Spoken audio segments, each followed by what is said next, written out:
অন্যান্য দিনের মতো খেতে কাজ করছিলেন পুনিত নামের ২৮ বছর বয়সী এক কৃষক। হঠাৎ করেই সেখানে হাজির হয় একটি কালো কিংকোবরা। তবে সেটি দেখে তেমন বিচলিত হননি তিনি, কিন্তু একটু পরেই কোবরাটি ঘুরে এসে পেছন থেকে তার পায়ে জড়িয়ে ধরে ছোবল দেয়। এরপরেই ঘটে আসল ঘটনা। সাপের ছোবল খেয়ে আতঙ্কিত না হয়ে উল্টো সাপকে ধরে কামড়ে দেয় সেই কৃষক। এরপর যা ঘটলো তা দেখে চমকে যান স্থানীয়রা। ওই কৃষকের কামড় খেয়ে ঘটনাস্থলেই মরে যায় বিষাক্ত সাপটি।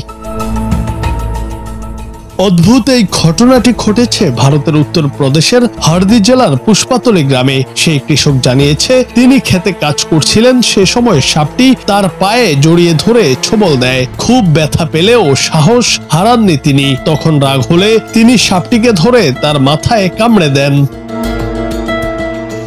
স্থানীয়রা জানান, সাপটি ঘটনাস্থলেই মারা যায়। তবে পুনিত জ্ঞান হারাননি। পরে গ্রামবাসীরা দ্রুত তাকে মেডিকেল কলেজে নিয়ে যায়। সেখানে চিকিৎসকরা তাকে অ্যান্টিভেনম দিয়ে চিকিৎসা করেন। পরে তিনি বলেন, সাপকে কামড়ানো অত্যন্ত বিপজ্জনক কাজ। যদি সামান্য বিষ তার মুখ বা মাড়ির ভেতরে ঢুকতো, সে বাঁচত না। এমন কাজ কখনোই করা উচিত নয়।